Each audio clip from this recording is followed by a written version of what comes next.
नमस्ते।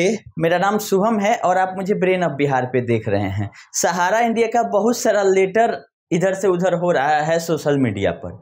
जैसे एक लेटर है श्री नीतीश कुमार जी बिहार के मुख्यमंत्री को लिखा गया है कि आप कुछ मदद करें सेबी वाला पैसा दिलाने में, जिसका कोई औचित्य नहीं है। ऐसा ऐसा लेटर लिखना सहारा इंडिया अब शुरू कर दी है। जैसे लग रहा है कि एकदम 10 साल का बच्चा है कंपनी, जिसको कुछ अता पता नहीं है नियम कानून। किस नियम के हिसाब से श्री नीतीश कुमार जी मुख्यमंत्री या किसी भी राज्य के मुख्यमंत्री मदद करेंगे इनका पैसा निकलवाने में? ये केवल फ्रेंचाइजी मैनेजर जो हैं या ब्रांच मैनेजर और एजेंट लोगों को ये बताने के लिए किया जा रहा है कि हम कुछ कर रहे हैं। और रियलिटी ये है कि सहारा इंडिया कुछ नहीं कर रही है, एकदम छोड़ दी है कंपनी को। ये जान चुकी है कि कंपनी फिर से खड़ा नहीं हो सकती है, जैसे तैसे करके टाइम काटा जाए कैसे हो। लेकिन सहारा इंडिया तो टाइम काट रही है, लेकिन जो लोग इससे जुड़े हुए थे वो लोग अपना हाथ पैर मार रहे हैं अभी भी। मेरे वीडियो के भी इसमें कमेंट्स में लिखते हैं उल्टा पलटा बात। जो लोग सहारा से जुड़े हुए थे या रोजी रोटी उनका चल रहा था, उनको अभी भी कहीं ना कहीं से उम्मीद है कि फिर सहारा इंडिया चलने लगेगी।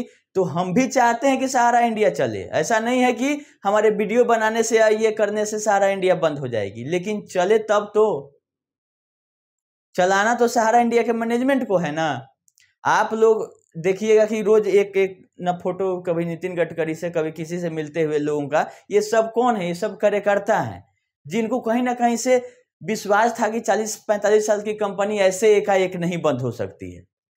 अभी भी उसी विश्वास को अपने वो मन में बसाए हुए हैं और लोगों से मिल रहे हैं कि सर मदद कीजिए, सेबी वाला पैसा हमको दिलवा दीजिए।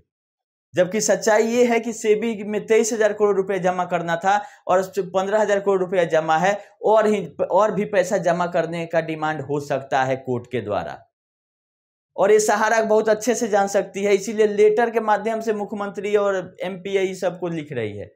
कोर्ट में देना चाहिए ना, जो भी सफाई आपको देना है कोर्ट के चलते। कोर्ट में जब विचाराधीन है मामला तो वहां से छूटेगा। तो ये सब लेटर के भरोसे आप लोग नहीं रहे। हमको जहां तक लग रहा है कि 100% ये क्लियर हो गया है कि सहारा इंडिया को कंपनी नहीं चलाना है। और जो भी फ्रेंचाइजी मैनेजर हैं वो 10 तारीख को जाने वाले थे, पता नहीं गए कि नहीं गए। जाने के पहले ही लेटर उधर से जारी हो गया कि आप लोग नहीं आइए।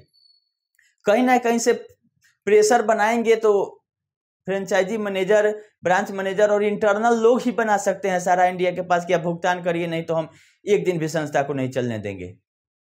क्योंकि बाहरी लोगों का प्रेशर और इंटरनल लोगों का प्रेशर में अंतर होता है। बाहरी लोग को कुछ नहीं पता है कि क्या हो रहा है, नहीं लोग इंतजार कोर्ट के ऑर्डर का कर रहे हैं। तो मेरा यही कहना है कि इंटरनल लोग प्रेशर बनाए सहारा श्री पर कि आप भुगतान कीजिए। 25,000 करोड़ रुपए का केवल भुगतान आपका नहीं है, आपका 1 लाख करोड़ का भुगतान है। 25,000 करोड़ बाद में दीजिएगा, आप 10,000 करोड़ तो दे के देखिए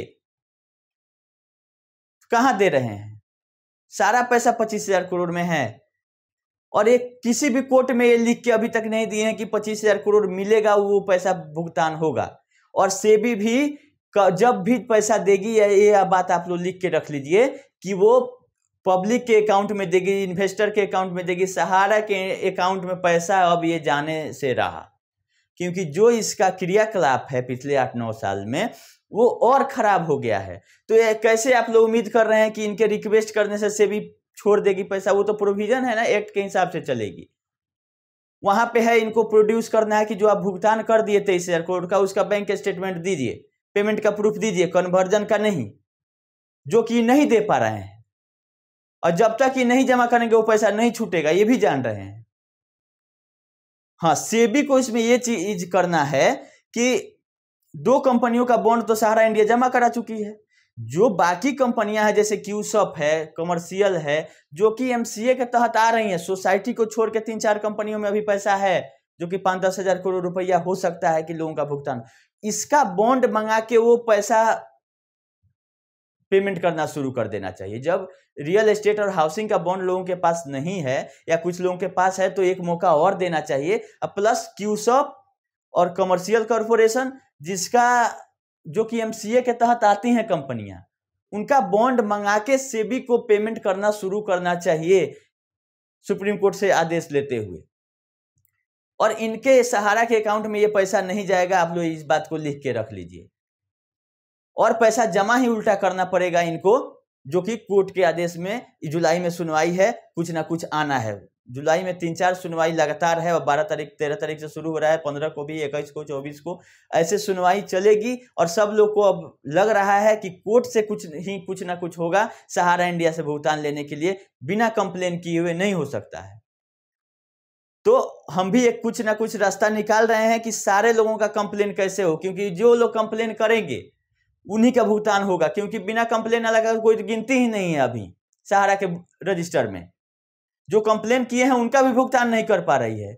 तो भुगतान भी अगर शुरू होगा किसी भी कोर्ट के माध्यम से या जो भी, तो कहीं ना कहीं जो कंप्लेन किए हुए हैं उनका ही शुरू होना है। और इनके यही बताए कि 1% से भी कम कंप्लेन आया है, तो 1% कंप्लेन का भुगतान ही नहीं कर पा रहे हैं, तो 99% का कैसे करेंगे? तो इस पे कहीं ना कहीं सरकार को रास्ता निकालना होगा ऑनलाइन कंप्लेन और भुगतान का, नहीं तो इसका कंप्लेन MCA में जो भी है रास्ता, हम भी डिस्कस कर रहे हैं, कुछ हमारे जो एडवोकेट हैं उनसे रास्ता निकालते हैं कि कैसे कंप्लेन कराया जाए इसका कंपनी का, जो कि सोसाइटी में नहीं है। सोसाइटी का तो CRC में हो ही रहा है, तो CRC से तो पेमेंट कम सोसाइटी का निकलेगा या लिक्विडेशन में जाएगी, वो तो दिल्ली हाई कोर्ट तय करेगा। लेकिन जो सोसाइटी में पैसा नहीं है, क्यूसॉप में है, कमर्शियल में, इसका कंप्लेन कहाँ किया जाए? सेबी में भी किया जा सकता है और मिनिस्ट्री ऑफ कॉर्पोरेट अफेयर्स में भी किया जाता है। इसका हम ले लेते हैं जानकारी कि कहाँ करने से जल्दी पैसा मिलेगा, या उपभोक्ता फोरम में करना है या DM के यहाँ करना है। कंप्लेन तो करना ही पड़ेगा हमको, जहां तक लग गया बिना कंप्लेन का पैसा नहीं देगी। दूसरा एक बात है कि जुलाई में इनकम टैक्स रिटर्न फाइल करने का फाइनेंशियल ईयर 21-22 का 21 जुलाई इंडिविजुअल के लिए लास्ट डेट है, जो कि अभी बढ़ा नहीं है। तो आप लोग को भी सहारा में है आप तो भी या नहीं है तो भी, अगर आपका TDS कहीं कटा हुआ है, आपको रिफंड चाहिए, भले सहारा अभी नहीं जमा किया हो TDS, लेकिन आप लोग को रिटर्न 31 जुलाई के पहले दाखिल कर लेना है, तभी आपका रिफंड मिलेगा। या बाद में भी अगर TDS आता है तो रिटर्न फाइल रहेगा अभी ड्यू डेट के पहले, तो उसको रिवाइज किया जा सकता है।